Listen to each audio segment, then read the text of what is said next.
Welcome to a new video from the Color Vistas brand. Today, we're answering a common sublimation question. Which side of sublimation paper should you print on? It's crucial to print on the correct side to get vibrant, high-quality results. If you've ever been confused by your sublimation paper, this video is for you. Let's dive into how you can easily identify the correct side and ensure you get the best results every time. So why printing on the right side is important? Sublimation printing works by transferring ink from the paper onto your item through heat. The sublimation paper has a special coating on one side that holds the ink in place until it's transferred. If you print on the wrong side, the ink won't transfer correctly, resulting in faded or blurred designs.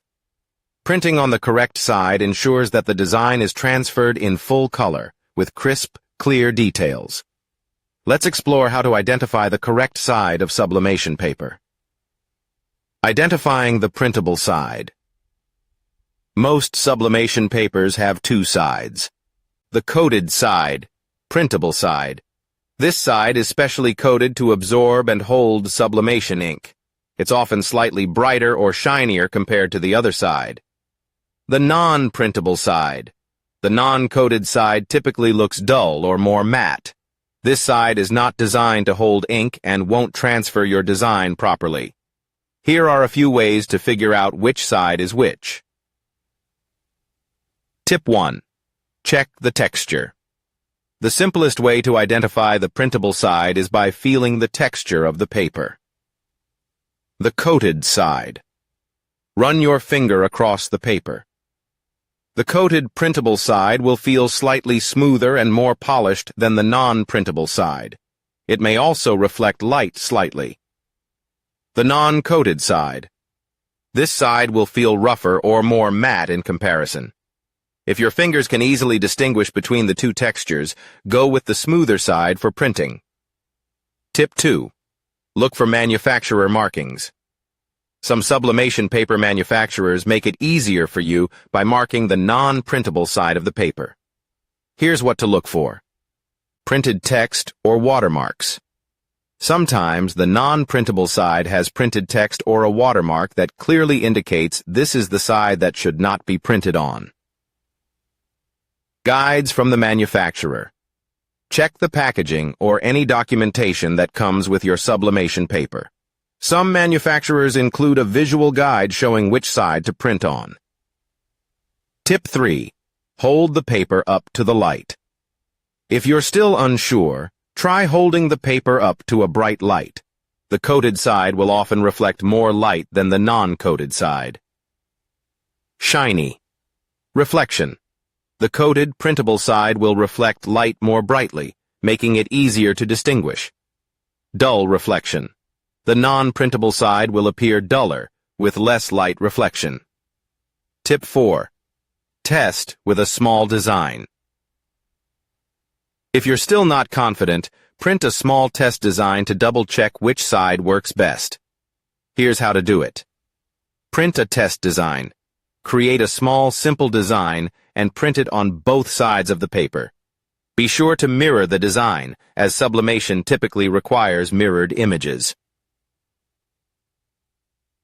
Heat press. Both sides. Press both designs onto scrap fabric or another sublimation blank. You'll notice the design printed on the correct side will transfer beautifully, while the one printed on the wrong side will be faded or missing altogether. Now let's move on. Common mistakes to avoid. Here are some mistakes to avoid when printing on sublimation paper. Assuming both sides. Work. Remember, sublimation paper is designed to have one side for printing. Don't assume both sides will give you the same result. Not checking before printing. Always take a few seconds to check the sides before you start printing. Printing on the wrong side can waste ink and sublimation blanks. Using low-quality paper. Low-quality sublimation paper may not have a clearly defined coating, which can make it harder to tell which side to print on. Stick to high-quality brands for the best results. Now what to do if you accidentally print on the wrong side? Accidents happen. If you print on the wrong side of sublimation paper, don't panic. Save ink and design. Don't try to press a design that was printed on the wrong side. The ink will likely not transfer properly, and you'll waste your sublimation blank. Reprint on the correct side. Simply load a new sheet of paper, ensuring the correct side is facing up, and reprint the design. Great. Let's move on to final thoughts. Getting your sublimation paper orientation right is a small but crucial step in the printing process. By following these simple tips, checking the texture, looking for markings, and using a light test, you'll be able to quickly identify the correct side and ensure vibrant, professional quality results every time. Thanks for watching this video. I hope these tips help you avoid printing mistakes and get the best results from your sublimation projects. Check out the links in the description for sublimation supplies where applicable, and visit my website for detailed guides. See link in description. Please consider liking the video and subscribing to my channel. See you in the next video.